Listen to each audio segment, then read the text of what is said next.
बेटा, कुछ तो शर्म करो।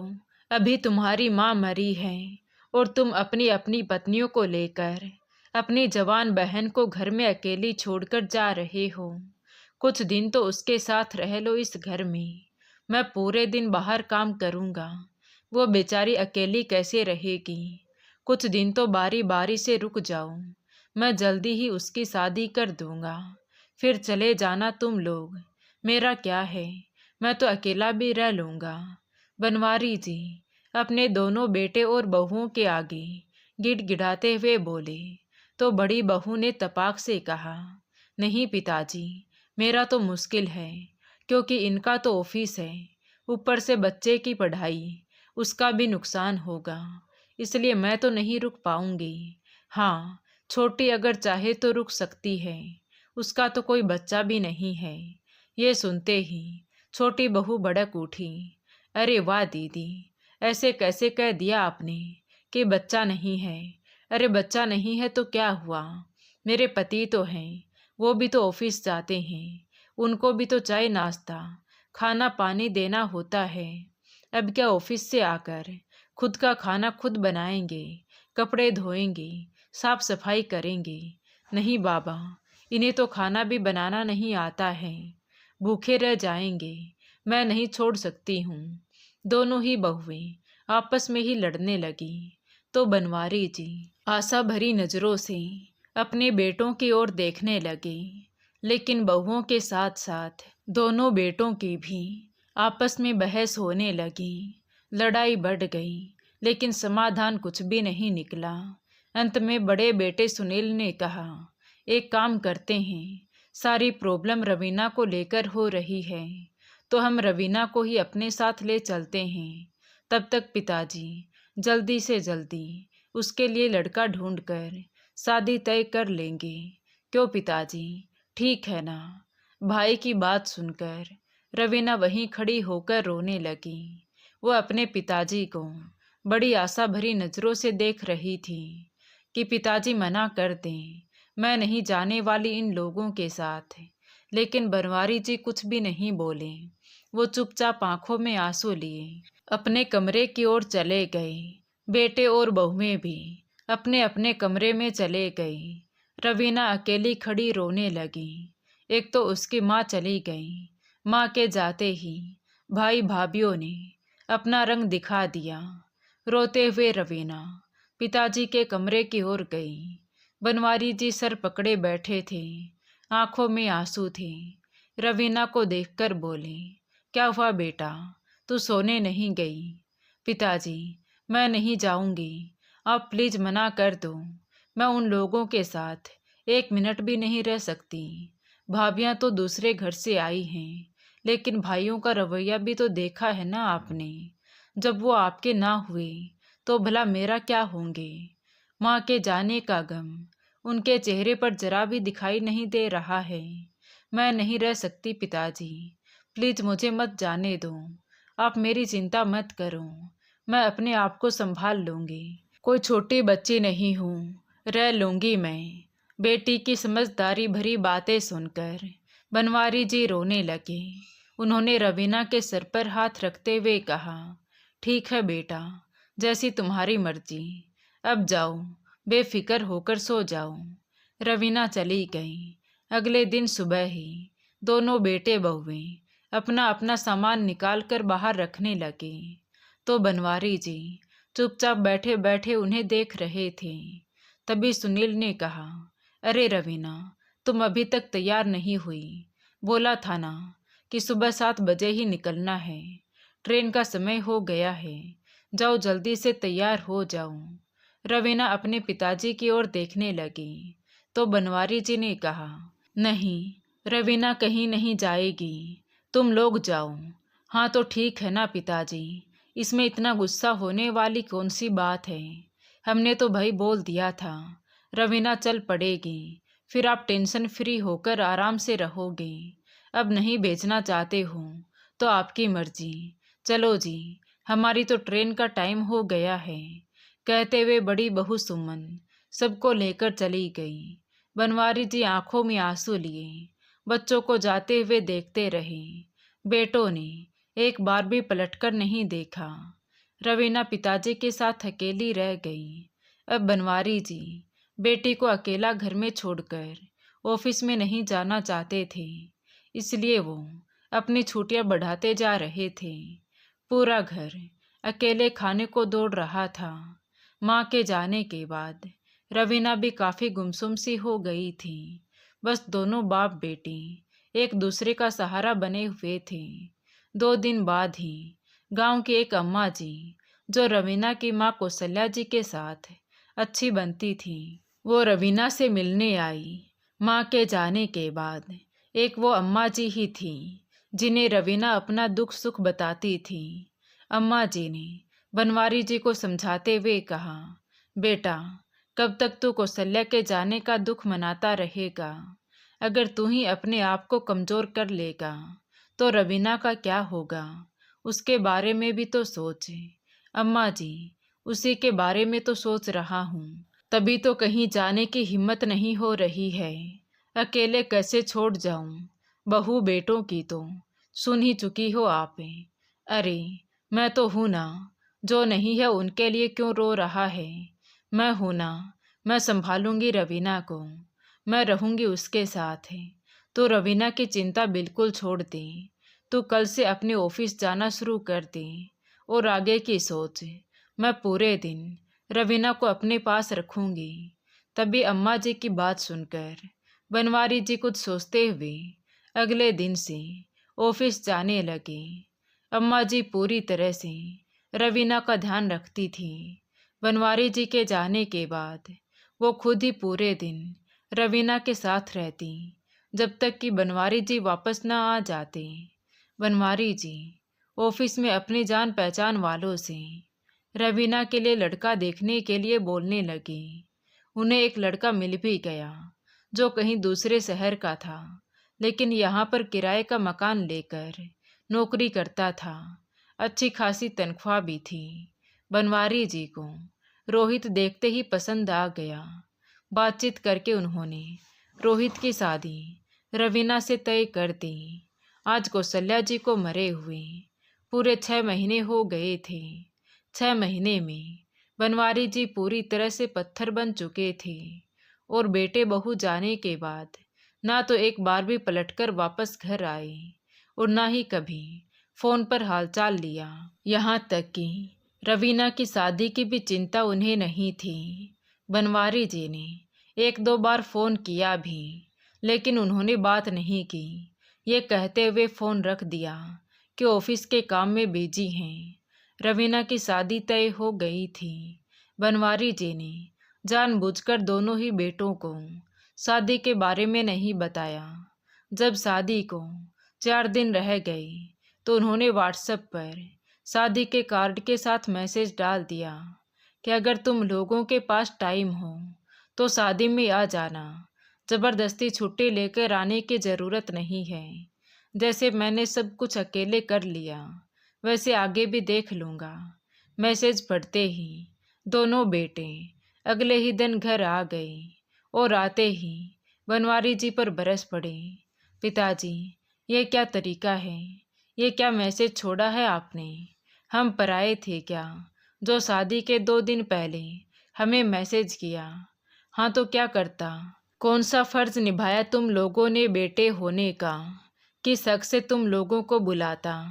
तुम्हारी माँ के जाने के बाद एक बार भी तुम दोनों ने पलट के अपने बाप के बारे में जानने की कोशिश ही नहीं की कि वो जिंदा है या मर गया। यहाँ तक कि एक बहन थी, उसके बारे में भी तुम लोगों ने पूछा तक नहीं। फिर कौन से फर्ज की बात कर रहे हो तुम लोग? तुम बहन की शादी में आए हो, घर की शादी है और घर की बहुएं ही नहीं आई। अपनी अपनी पत्नियों को छोड़कर कौन सी जिम्मेदारी निभाने आए हो तुम? फिलहाल तो बनवारी जी ने रवीना की शादी अपने बलबूते पर की। एक भी जिम्मेदारी उन्होंने अपने बेटों को नहीं दी। शादी बहुत ही अच्छे से संपन्न हुई। रवीना अपने ससुराल चली गई। शादी के अगले दिन ही दोनों बेटों ने बनवारी जी से कहा, पिताजी, अब तो रवीना भी चली गई, हम यहाँ रहते नहीं हैं। हमारा अपना खुद का घर हो गया है। तो इतने बड़े घर में आप अकेले कैसे रहोगे? या तो आप ये घर और सब कुछ बेचकर हमारे साथ चलेंगे, या फिर इस घर को किराए पर उठा देते हैं। बेटों की बातें सुनकर बनवारी जी चीख पड़े। शर्म नहीं आई तुम लोगों ने? घर बेचने की बात की भी कैसी? इस घर को तुम्हारी माँ ने कितना सहज के बनाया था। ये मेरे खून पसीने की कमाई से बना है। तुम्हारी माँ का सपना है ये। जरा भी संकोच नहीं हुआ ये बोलते हुए कि ये घर बेच देते हैं। तुम लोगों को मेरी और इस घर की चिंता करने की जरूरत नहीं है। तुम लोग अपने अपने घरों में जा सकते हो। मैं खुद को और अपने घर को अच्छी तरह से संभाल सकता हूँ। बनवारी जी की बात सुनकर दोनों बेटे बनवारी जी से गुस्सा होकर चले गए। अब बनवारी जी बिल्कुल ही अकेले हो गए थे। अब तक तो रवीना कुछ सहारा थी, लेकिन अब ये घर बिल्कुल उन्हें काटने को दौड़ रहा था। तो अम्मा जी कभी कभी बनवारी जी का हालचाल लेने आ जाती थी। रवीना के जाने के बाद उनका भी आना जाना कम हो गया था। एक दिन बनवारी जी ने अम्मा जी से कहा, अम्मा, अब घर में रहना मुश्किल है, घर काटने को दौड़ता है। बेटों ने तो कह दिया, या तो घर बेचकर उनके साथ रह लो, या घर को किराए पर दे दो। लेकिन उनके साथ तो मैं रहने नहीं वाला। सोच रहा हूँ किराए पर ही दे दूँ, लेकिन किराएदार भी न जाने कैसा मिलेगा। अगर पीने वाला मिल गया तो उसे निकालना भी मुश्किल हो जाएगा। क्या करूँ, कुछ समझ में नहीं आ रहा है। बनवारी जी की बात सुनकर अम्मा जी ने कुछ सोचते हुए कहा, बनवारी बेटा, बुरा ना मानो तो एक बात कहूँ, जब तुझे घर किराए पर देना ही है तो अपनी बेटी को ही दे दे। वो भी तो इसी शहर में किराए पर ही रह रही है ना। कम से कम इसी बहाने तुम्हारा भी मन लगा रहेगा और 2 टाइम की रोटी भी ढंग से मिलती रहेंगी। अम्मा जी की बातें सुनते ही बनवारी जी के चेहरे पर चमक आ गई। सच में अम्मा जी, आपको पता नहीं आपने मेरी कितनी बड़ी मुश्किल हल कर दी। लेकिन अम्मा, बेटी को किराए पर क्यों? ये घर उसका भी तो है, वो यहाँ भी तो रह सकती है। इतना बड़ा घर खाली पड़ा हुआ है और वो किराए पर रह रही है। आपने बिल्कुल सही कहा। मैं आज ही रवीना को बोलता हूँ। बड़े खुशी मन से बनवारी जी ने रवीना को यहाँ पर आकर रहने के लिए कहा। पहले तो रवीना ने मना किया, लेकिन फिर बनवारी जी की हालत देखकर, उनकी बातें सुन, पति के साथ वहीं पर आकर रहने लगी। अब बनवारी जी के दिन आराम से निकल रहे थे। घर में बेटी दामाद भी थे, थोड़ी सी चहल पहल भी थी। तभी अचानक एक दिन सुनील का फोन आ गया और वो गुस्से से बोला, पिताजी, आपने किससे पूछकर रवीना को इस घर में रखा है? अगर ऐसे ही 1-2 साल वो दोनों यहाँ पर रह गए तो उसका पति तो अपना हक जमाने लगेगा। ये क्या तरीका है? आप उन दोनों को बोल दीजिए अपना अलग से कहीं घर लेकर रह जाएंगे। आपको कोई और किराएदार नहीं मिला जो बेटी दामाद को लाकर बिठा दिया। सुनील की बातें सुनकर बनवारी जी को गुस्सा तो बहुत आया, लेकिन खून का घूंट पीकर रह गए। उन्होंने कुछ नहीं कहा और चुपचाप से फोन काट दिया। बार बार बेटे का फोन आता ही जा रहा था। कभी छोटे बेटे का तो कभी बड़े बेटे का, कभी दोनों बहुओं का। बहुएं भी इतनी बदतमीजी से बातें कर रही थी जैसे वो उसके ससुर नहीं कोई दुश्मन हो। जब बेटे और बहुओं के कहने के बाद भी बनवारी जी ने रवीना को अलग नहीं रहने दिया तो दोनों बेटे और दोनों बहुएं खुद ही घर आ गई। बड़ी बहू बनवारी जी से कहने लगी, पिताजी, उम्र के साथ साथ दिमाग भी सठिया गया है क्या तुम्हारा? कितनी बार आपको बोला कि ऐसी हरकतें मत करो जो भविष्य में जाकर तकलीफ दें। रवीना को तो हम जानते हैं, लेकिन उसका पति अगर हक जमाने लगेगा तो फिर क्या करेंगे? आप देखिए, हम रिस्क नहीं लेना चाहते। छोटी बहू भी बोल पड़ी, हाँ पिताजी, इसलिए बेहतर होगा कि आप हमें हमारा हिस्सा दे दीजिए ताकि हम अपने हिसाब से उसे बेचें या किराए पर दें। कम से कम हमारा तो रहेगा, उसे खोने का डर तो नहीं बना रहेगा। हाँ पिताजी, छोटी सही कह रही है, आप हमें हमारा हिस्सा दे दो। और वैसे भी हम यहाँ अपना हिस्सा लेने ही आए हैं। बहू की बात सुनकर बनवारी जी ने बेटों की ओर देखा। रवीना भी वहां आकर खड़ी हो गई थी। रवीना के पति ऑफिस गए हुए थे। बनवारी जी ने बेटों से कहा, सुनील और अनिल, ये बहुएं जो कह रही हैं, क्या तुम लोग भी वही चाहते हो? हाँ पिताजी, फालतू में झंझट पालने से अच्छा है कि हम अपना सारा कुछ समेट ही लें तो सही है। वैसे भी आज नहीं तो कल ये सब कुछ तो हमारे ही नाम होना है। इससे अच्छा है कि अभी कर दीजिए। छोटे बेटे ने भी बड़े भाई की हाँ में हाँ मिलाई। अच्छा, तो फिर तुम लोग इस घर को बेचोगे? पिताजी, वो हमारे ऊपर डिसाइड करता है कि हम क्या करेंगे और क्या नहीं। फिलहाल तो आप बस बंटवारा कर दीजिए। सुनील ने बीच में ही बात काटते हुए कहा। तो बनवारी जी बोले, ठीक है, देखता हूँ मैं। कहते हुए वो उठकर अपने कमरे में चले गए और अपनी पत्नी कौशल्या जी की फोटो के आगे रोते हुए बोले, देखा भाग्यवान, देखा हमारे बच्चे कैसी बातें कर रहे हैं। तुम्हारे सपनों के घर को बेचने की बातें कर रहे हैं। उस घर को, जिस घर को बनाने में मैंने अपनी पूरी जीवन की खून पसीने की कमाई लगा दी। तुमने इस घर को बनाने के लिए कितनी तपस्या की थी। आज इस घर की कीमत तुम्हारे बच्चों की नज़रों में कुछ भी नहीं है। तभी पीछे से रवीना भी आ गई और पिताजी के कंधे पर हाथ रखकर रोते हुए बोली, पिताजी, आप प्लीज़ रोइए मत।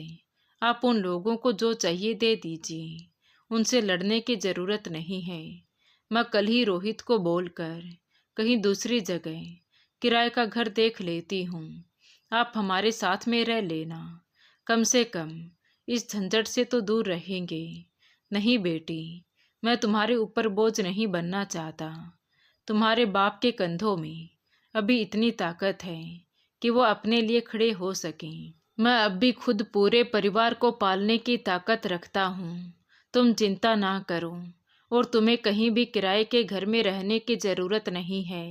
जो होगा कल देखा जाएगा। अभी जाकर सो जाओ, रात काफ़ी हो गई है। पूरी रात बनवारी जी सोए भी नहीं। उनके मन में उथल पुथल मच रही थी। हजारों सवाल थे जिनके जवाब ढूंढने थे। आखिरकार बेटे बहुओं की बातें याद कर बनवारी जी ने अपना फैसला ले ही लिया और अगले ही दिन सुबह सुबह ही वकील को बुलाया। वकील को देख दोनों बेटे बहू भी पास में आ गई। दोनों बहुत ही खुश थे। आज उन्हें उनका हिस्सा मिलने वाला था। बेटे भी 2 दिन के बाद जाने का टिकट करने के चक्कर में थे। बनवारी जी ने वकील से कहा, वकील साहब, मेरी पूरी प्रॉपर्टी के कागज आपके पास हैं। ये मेरे 2 बेटे हैं। आप मेरी पूरी प्रॉपर्टी को 3 हिस्सों में बराबर बराबर बांट दीजिए और मेरी जितनी भी ज़मीन है, दुकान है, खेत है, वो सब 3 हिस्सों में बांट दीजिए, सिवाय इस घर के। इतना सुनते ही बनवारी जी के दोनों बेटे और बहुएं तुरंत ही बोल पड़े, अरे पिताजी, 3 हिस्सा किस लिए? आपके तो 2 ही बेटे हैं, फिर तीसरा किस लिए? छोटी बहू ने भी हाँ में हाँ मिलाई। और क्या पिताजी, ये आप क्या कर रहे हैं? ये तीसरा हिस्सा किसके लिए है? और ये घर का बंटवारा क्यों नहीं हो रहा? आखिर इतना बड़ा घर है, इसको ऐसे ही छोड़ देंगे? तो बनवारी जी ने कहा, तीसरा हिस्सा मेरा है। और रही बात इस घर की, तो ये घर पुश्तैनी तो है नहीं, मेरा खुद का बनाया हुआ है। इसलिए ये घर सिर्फ और सिर्फ मेरा रहेगा। मेरी जितनी भी पुश्तैनी ज़मीन है वो सब मैं तुम लोगों के नाम करूँगा, लेकिन ये घर मैं टुकड़ों में नहीं बांटूँगा, क्योंकि ये मेरी पत्नी के सपनों का घर है। ये तो गलत बात है ना पिताजी? ये तो आप धोखा कर रहे हैं हमारे साथ।